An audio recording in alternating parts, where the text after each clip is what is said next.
Vinaka and Namaste and welcome to Jesus Christ Corner. Today I have a very special guest. I am always in awe of all my guests. It's very, very special to me, but today it's very, very close to my heart. Today I have Mom! Yay! Hello everybody! Hello Mom. everybody, and thank you. We just want to first thank the Lord for my daughter's ministry as she goes out collecting testimonies so that people can be saved, because this is what God says in His Word. And before I go any further and say hello to my friends, I just want to share a little bit from book of Gospel of Luke, where when this man was delivered from his demonic forces, and he pleaded with Jesus because he wanted to go along with Jesus. But what Jesus told him was that he said, no, go back to your country, go back to your people and testify. And this is what we're going to do today. We're going to testify because the Lord is good. Now, Mom, we're going to dive right into this. Okay, so Mom has had a pretty colorful journey in her life. So what we're going to do is, as far as I know, by the way, the Mom has always been a woman of faith and woman of prayer. If you want to know faith, that's the woman you want to come down to and learn from. She has so many nuggets to speak to you on. Sometimes we take too long talking because, when Mom and I get together, we don't stop talking. So if this interview goes a little too long, it's because we talk too much. You can see where I get it from. So, we're going to move on. So, Mom, going back to you. Where in Fiji are you from? I'm from Singatoka. Mm-hmm. So I was born and raised in Batiri. Matutu Nandronga. I was born and raised in Matutu Nandronga, and after Nana's Jamin was reserved, so we moved to Tuva Nandronga. Singatoka in the house, everybody. So if you're a part of Singatoka, hello. You have your woman from Nandronga right here. All right. Now, how many brothers and sisters do you have? Well, I come from a large family. I have 6 brothers and 3 sisters. 6 brothers and 3 sisters. I think 6 brothers and 2 sisters are one sister is in Australia, no? 1 sister's in Australia, 1 sister's in New Zealand. And you're and 6 brothers are in Australia. Well, pranam to all the mama and all the Mosis. If you're watching, hello, and all my cousins, welcome. So we're going to dive into Mom's testimony. Actually, no, going back, Mom, what school did you go to? Okay, from class 1 to class 4, I was in Ramatullah Memorial. All right. Primary school. So that is in Maro. Uh-huh. Then when we moved to Tuva, I continued my primary education at Tuva Indian Primary School. By the way, that's the same school I went to for the kindergarten and first grade. Thank you. Go ahead. Yes, then after I finished my primary school, Nana put me into a boarding school. Okay. So it was a Methodist boarding school, which was Jasper Williams High School. Jasper, So I completed my high school education in Jasper. Okay, and then from there onwards you went to? From Jasper, I went to nursing school. Nursing school, and that was Fiji School of Nursing? Fiji School of Nursing in Tamavua. What year was that? That was in 1976. 1976. So if you were watching Mom, watching her Sashi, and you were in FSN in that year, hello and welcome. So from there you met someone special. Oh yes, in my final year I met a very young, handsome, tall, young Tall, man. dark and handsome. Yes, tall, dark and handsome young man. He's right behind the camera. Yes, and he's right here. And his name is Priya Bir. And yes, so we moved on, and yes, we got married, and we have 2 beautiful children. And today we are very blessed with a lovely son-in-law, a beautiful daughter-in-law, and we have 5 grandchildren. Yeah, that's right. Now, Mom, you were born and raised as a... I was born and raised as a Hindu. So we were, Nana was a Pandit. He comes from the Sharma family. Nani was also a Pandit family. So all I knew during my growing up was Hinduism. Okay. And Nana and Nani's names are?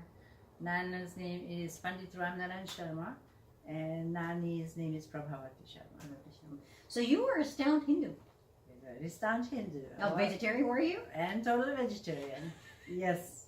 So when you came to nursing school, was it a difficult transition for you, being in nursing school and being a vegetarian? Because, you know, over there, they do serve you non-vegetarian. No, it wasn't difficult because I stayed in the boarding school in Jasper.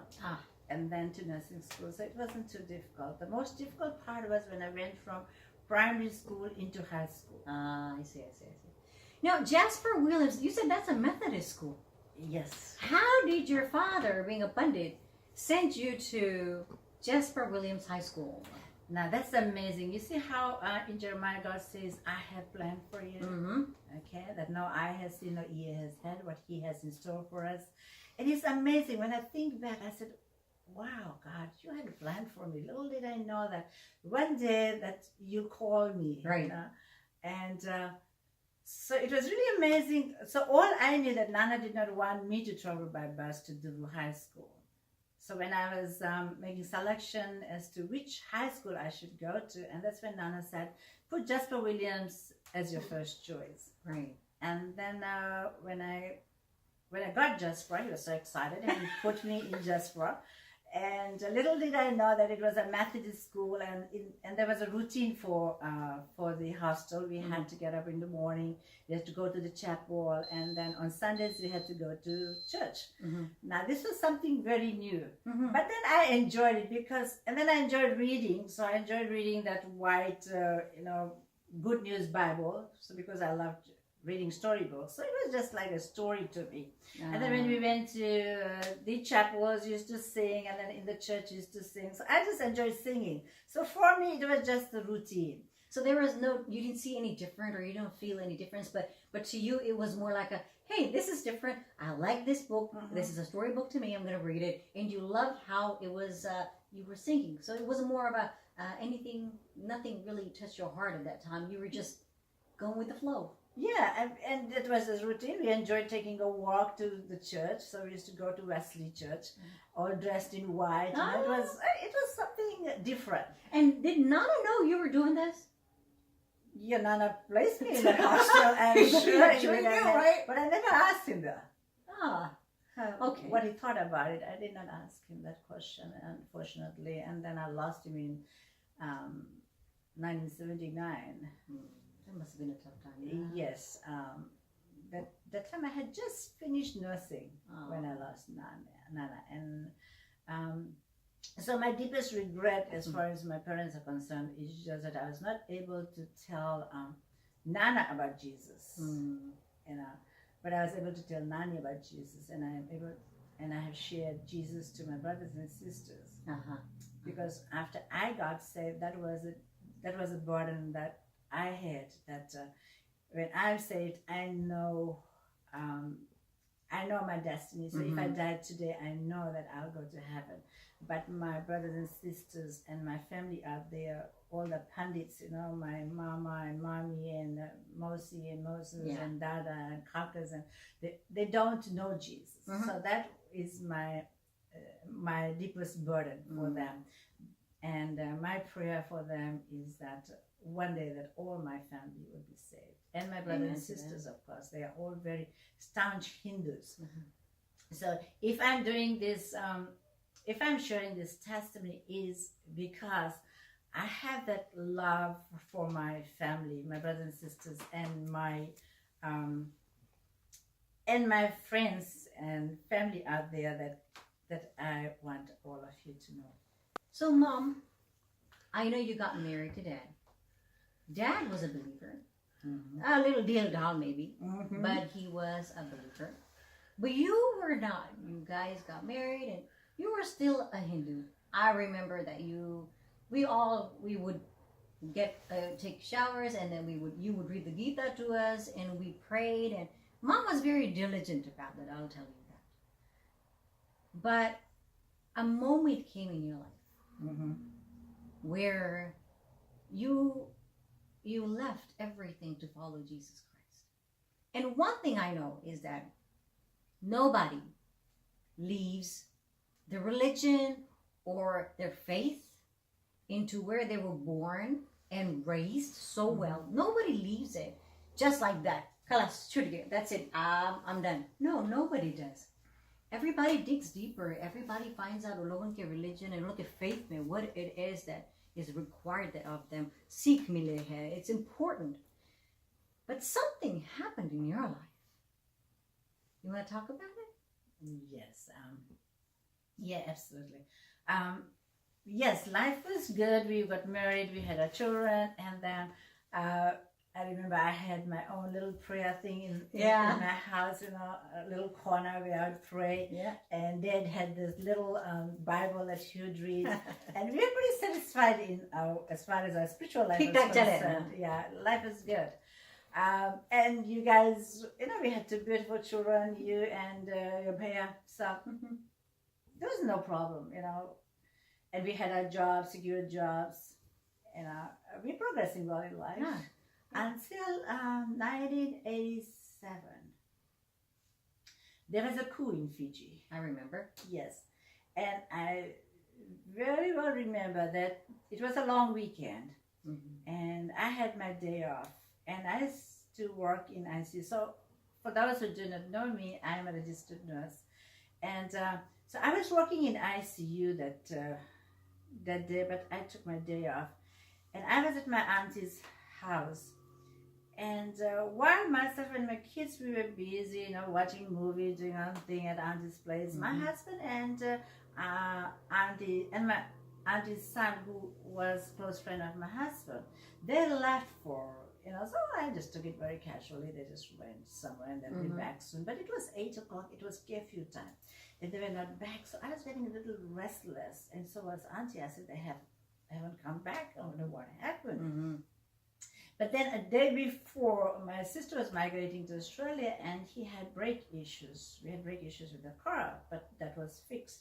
So I was thinking, I said, I hope he didn't have a car trouble. Yeah, because just the day before you were having issues with the brake, and so of course it's natural to think, wait, the curfew has hit, they're not home, something's probably happened. Yeah. So, and then I get a call from my workplace. One of the supervisors calls me and says, Sashi, how are you doing? Is everything okay? And here I was thinking, oh, don't say she's going to call me to work. Yeah. So I said, yeah, I'm fine.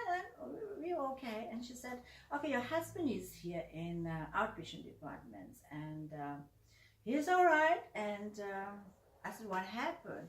So she said, he has an accident. Okay. And then... so that's all the news I got. And then after that, after she put the phone down, she said he was the one who gave the number to call you. I said, okay. And then as soon as I put the phone down, and I was thinking, now, how am I going to get to the hospital? Because it's a curfew now. Right, plus you don't have a car. And I don't have a car, right? So what am I going to do now? Right. So then I called back. Because now Auntie was asking me, what about her son? Right, because they were together. Right, they were together, and who else is there? So I called back. Now, because at that moment, when I received the first call, it didn't dawn on me, okay, to ask about the others. All I knew, okay, he's all right, he's in the outpatient. So what I thought, probably the brake failed, he hit the post or whatever. And he's still fine. He's still fine. Yeah. And then when I called back to the hospital, they said, oh, they are moving them to ICU. And one of them, they're rushing him to operating theater. And then it dawned on me, hey, this is not an ordinary accident. This is something serious going on in here. So then I called to ICU and to my colleagues, because I was just on day off and I know my friends who are working there. And then they said, Sashi, we cannot tell you anything at the moment. And then I said, okay, can I talk to the doctor, the anesthesiologist, or whoever is there? Because they said, there's a surgeon in here, there's anesthesiologists are here, and it was big, huh? Yeah, and I was just wondering, now nobody's trying to tell you anything. And something's up. Hey, what's going on, Yeah. So then I called, so the doctor told me, Sashi, we cannot tell you anything at the moment because we do not, there are 3 people in here.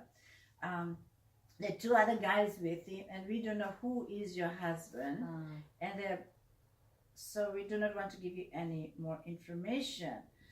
So, okay, then I called my sister-in-law and my brother-in-law. I said, hey, can we we have to go to hospital and this has happened. But prior to that, just just back up a little bit. While we were looking for, when it was curfew time and we didn't have any sign of my husband coming home, so I had called my mother-in-law, checking in case he went home, or to my sister-in-law in case he was there. So we had actually done all our, we called everywhere where we thought Right. he would be Possibly, yeah. possibly be there, but unfortunately it wasn't. So then I called my sister-in-law, my husband's sister and his brother-in-law, because they were the closest to us who had the car. So they said, okay, they'll be there, but then they had to take a pass and all that. And so they arrived, and then we went to the hospital. When I went into the hospital, I was surprised. There was the huge army. Wow. The army is all guarding that recovery unit. And the police is all there inside the units. And so I just zoom into that hospital, into that unit. And but as soon as I walked into the hospital, I could see the first bed and I could hear my husband's voice. But I could barely recognize him because he's all burnt. And all I hear is his voice that he is in pain and he's asking for some pain medication. And then I see all the surgeons that I work with and the anesthesiologist, and then they're wheeling out one of the patients from operating theater. So then this anesthetist asked me whether I know this guy, whether I know these people.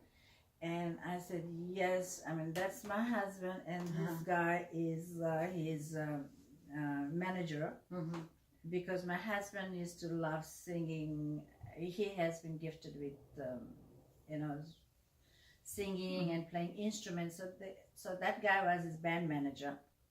And so the anesthetist told me that they couldn't save him. He died on the theater table. So when I looked at him, because I've seen him once or twice, so I recognized him. And then she showed me all the wounds that he had. Oh, man. And and then I saw my auntie's son, my husband's friend, also in recovery, but he did not have any injury except his hand was very badly injured.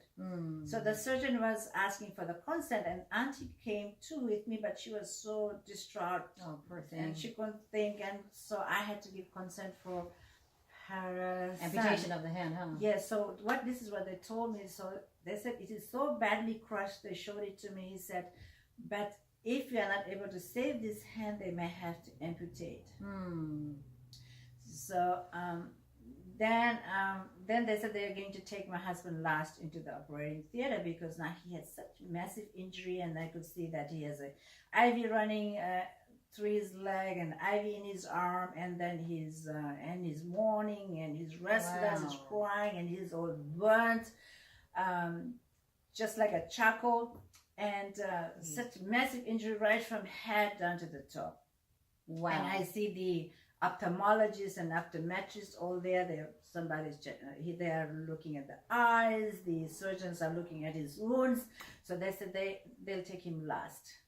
So anyway, I had to give consent. Probably because they will probably have to work on him the hardest and the most. That would take the most time, huh? Right. So then, so the surgeon calls me into the room and he tells me that this is all they found on him. So they gave me his card and whatever, how they identified that it was him. And so I also remember seeing Dad taking a peek, because Mom was like, I so I took a peek and I couldn't recognize Dad. Although I could see some of his features, I couldn't recognize him. As a daughter, that's another piece. As a wife, Mom, that's another ordeal. So tell me what you were going through, and then I want you to tell me what were your next moves, because now you have to move quickly and do things that you need to do. So what was the first thing that you decided to do?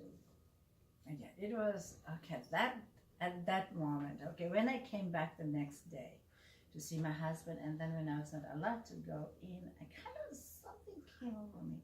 Then the reality, you can say that reality strike, right? It kicked in and said, hey, this is not a dream, this is what's happening. I only had my husband, my children, and now my husband is right on the deathbed. massive injuries, and I don't know whether he's going to come home alive or dead, right? And then I working in that ICU, I can't even go in to see my husband. So I just cried and cried and cried, and that morning, and then from there, because they didn't let me go and see my husband, they just told me that I have to go to the police station.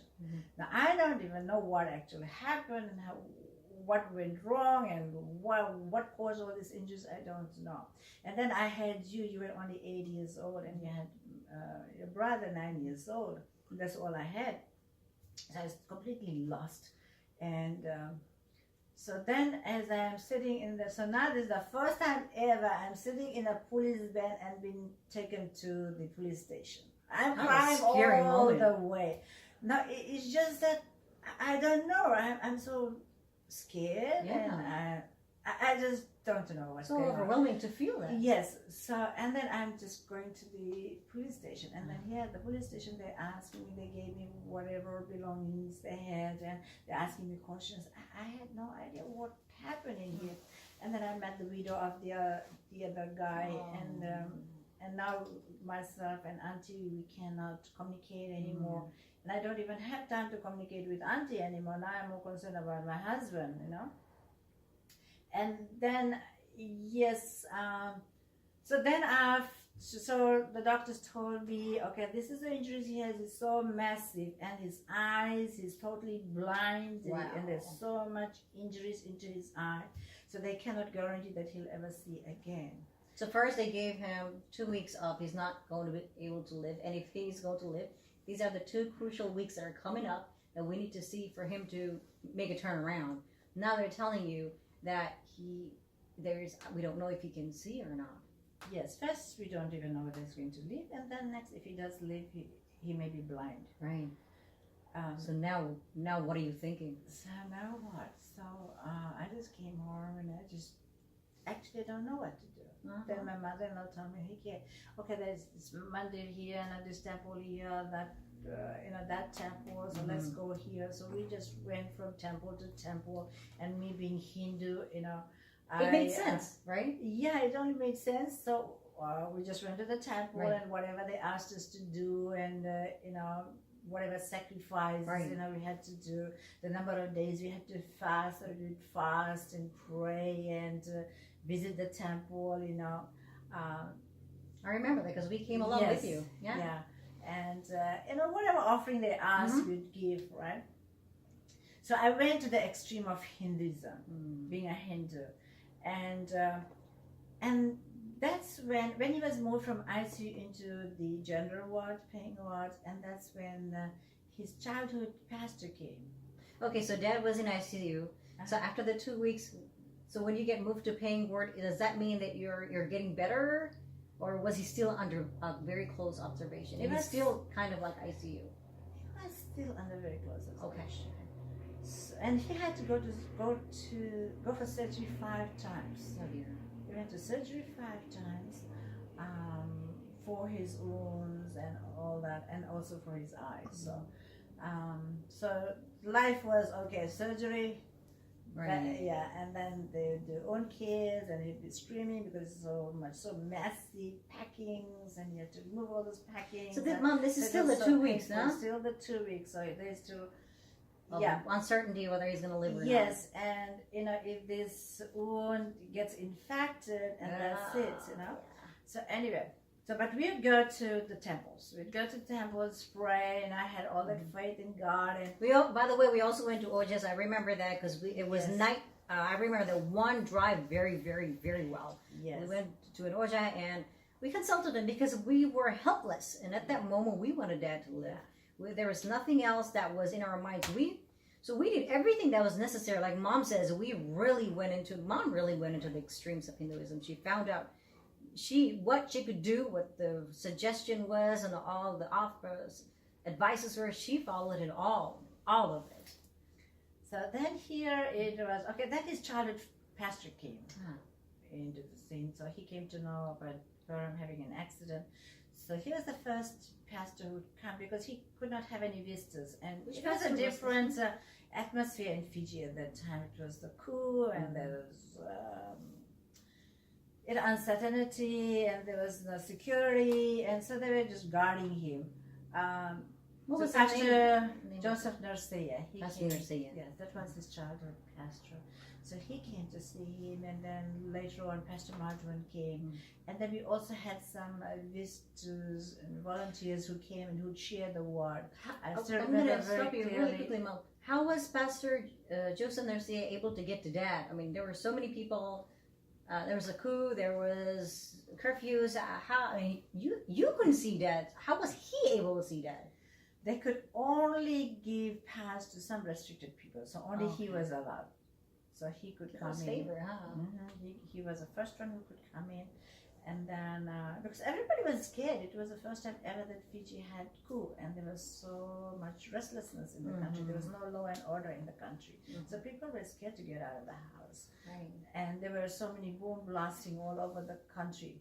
So everybody would rather just go to work at home, or rather stay at home than to go out. So Pastor Nasir was one of his pastors who came and prayed for him, and then they would give him tapes and songs that you'd listen to. And but one thing I remember when my husband told me that when at the site of the accident, when he lost his physical eyes, that's when his spiritual eyes opened, and that's when he remembered Jesus. Now, I didn't know Jesus. I kind of casually know Jesus from Jasper. Right. But I didn't really know who this Jesus was. But however, when Pastor Nasir came, and later on Pastor Madhvan came, and they were praying and fasting for him, and I was running around doing the Hindu religion, whatever they wanted me to do, and also going to this guy who would do, sacrifice grog and all that. So I even went to that guy. And then, so we did go into all those extremes. And then when pastors started coming and praying for him, and then one day I walked into that hospital room, and my husband said that, there is this table here. I said, yes, yeah, there is a table. But it was no surprise to me, because he had the iPads still. He was totally blind. He couldn't see a thing. Every day the ophthalmologist would come, Dr. Rathod would come and look at his eyes. There was not a glimpse of light in his eyes. And every day he would just tell me, Sashi, they just don't know whether Wow. his vision is ever going to return. But there was no hope for his vision. Wow. And he even had to go for surgery for his eye as well. But however, when he said there is a table, he said, okay. For me, it wasn't a big deal, because he used to hold on to my shoulders, and I used to work into the restrooms. And then he said, it is this color. I said, yeah, it is that color. I said, how do you know? Then he smiled, and then he pulled his iPads down. He said, he can see. I can't see. I said, oh my God, thank you. That's a miracle. That was amazing. I said, you can see? He said, yes. But Dr. Ratha told him to keep the pads on, because they didn't want the strong light to get into his eyes to damage whatever he has for now. So, Mom, when, Dad got his sight back, and you had gone to all these mediums that we had all gone to, everywhere, Mandiria, and everywhere that you could go to, they told you, did they ever tell you, by the way, that Dad was going to get his sight back? Any ray of hope from when you went to consult those mediums at all? Yeah. Kabini. Yeah. Any time when the pastor prayed, did he ever pray that? When Pastor Madhavan, I think he prayed, did he ever say that he were gonna pray for his sight? Kabi aise bolis ki uska sight lod ki IJ, anything of that sort? So as I recall now, when we were going to all these temples and to this guy, Namanachai and all those things, right? And then I remember I was so tired, and that's when my husband said, okay, you have done so much, and then these pastors were coming, and he said, take a break, And since this pastor is praying, they're praying for me, There's many people that I don't even know them. I haven't been into church for a long time. So you never once saw Pastor Madhavan? They kind of No, that was the first time I met okay. Pastor Madhavan. And I met Pastor Narsiya, and then I was a Hindu, so they would come and share, and they talk and pray. And that's when Pastor said, okay, we'll be praying and fasting, and probably get his sight back. That was the first time you had hope. Yes. We're going to be, Pastor Madhavan said, with faith, that we're going to be fasting and praying for Dad's sight to come back. Now that's faith. Thank you, Pastor Madhavan, for that one. That instilled a lot of hope in Mom's spirit. Go on, Mom. And okay, and that exactly that's what happened, because when I walked in, and then he told me about the table, and then table wasn't amazing because because I thought you would just touch it. He's messing with you. Yeah, but when he said about the color, then I said, there's something amazing. So anyway, so when he told me that he got the sight, which the eye doctors couldn't guarantee that he was going to get the sight, and here this Jesus is giving the sight, and I said, now who is this Jesus? I want to know this Jesus. So that's the promise we made when he was still in the hospital bed, and that's what my husband also promised himself and also to the pastor. He said, once he gets out of this hospital, he said, Jesus, all these talents that you have given me, this art of singing and worshiping, playing instruments, I am going to give it all to you. Now, Mom, this was still in the 2-week zone of whether he's going to live or die. No, it was not. Or whether he's going to get his sight back. You're right. So the first time, like, my husband had that spiritual awakening was at the site of the accident, when he said, when his physical eyes closed, and that's when his spiritual eyes opened and he remembered Jesus. And then when Pastor Mal, and then I think that was the time, I believe, that when he was determined and he made the decision that God, he knew that only Jesus can take him out of this situation. Right. And when Jesus takes him out of this situation, he is going to dedicate his life to Jesus. And instead of playing and not entertaining the world, he is going to be a testimony unto Jesus. So when Dad got his sight back, this kindled your spirit. Yes, I wanted to know who is this Jesus. So when he came out of the hospital, we had already made up our mind that we'll go to church. Right. So we started going to church. Myself being a Hindu with my sandal and tikka and everything, I would go to church. I just wanted to know who is this Jesus. So I'll get into the worship, I'll still do my Hindu worship at home, and then I'll still go to church with you guys. So we go to church, and then we worship and sing, and because I enjoy singing, I'd worship. But there used to be something that happened during that worship every time I sang, and I used to be so lost, in that worship. And then one day when there was an altar call, I just went and gave my life to Jesus. Okay, I gave my life to Jesus, and then again, kind of cold feet. I was not too sure whether Now I'm in a dilemma here. Here I was a Hindu, quite content with Hinduism. And now here this is this Jesus who's doing so many miracles. And now what should I do? Whether I should follow Jesus or follow this religion where you were that I was born, raised, and grew in. So then one day as we were sitting, at home and just relaxing, and I asked my husband, I said, now how do I really know that Jesus wants me to serve him? So he said, because I'm not just content with what I have seen. I said, can I have a vision? He said, yeah, you ask. I said, that's simple. He said, yes, just ask him and he'll show it to you. I said, okay, Jesus, give me a sign tonight. So that night as I slept, I could just see Jesus very clearly in my vision, that he's just coming down in his white robe with his arms, with hands wide open. I could see his nail-pierced hands. Wow. And I said, oh, that's it. That's all I needed, Jesus. I thank you. So, and then that next morning, what I did, I gathered all my, the book and the idols that I had in my house, and I said, thank you. I don't need you anymore. So I took that, and I didn't know what to do with it, but all I know is that I don't need this anymore. So I just took it and I put it in the river. Yeah, I just let it float. Okay. And then from that day on, I started going to church, reading my Bible, getting to know who this Jesus is. Any regrets? I have no regrets at all, and I am so blessed today.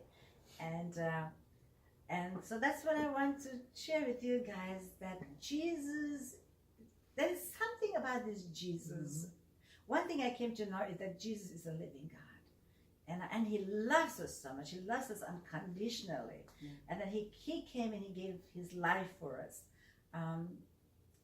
And just imagine our God coming down and living on this earth, experiencing the life of a human being. He knows everything that we go through. He walked this walk. You know, he knows the hunger, the thirst, the pain. He knows that we have to sacrifice so much. He knows everything. And then he went, and then, you know, he came and died for us. He knew that he was going to come and die for us. And he knew that he had to pay the sins of us human. And only one sacrifice, one human sacrifice is going to free us from the clutches of the sin.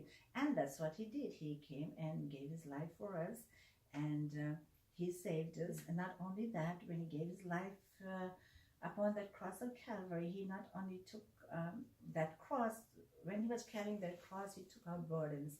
He took our generation curses. He took every sickness and diseases, you know. They spat on him, they mocked him, they hit him, you know, and they did all sorts of things. They humiliated him. So he took our humiliation, he took our shame, he took our suffering, he took our deaths, and he paid it all. And so he paid it on the cross of Calvary. And with his precious blood, he set us free. Amen to that. Amen. And it is so simple, my friends. All you have to do is just believe on Jesus Christ. Simple. So simple. So simple.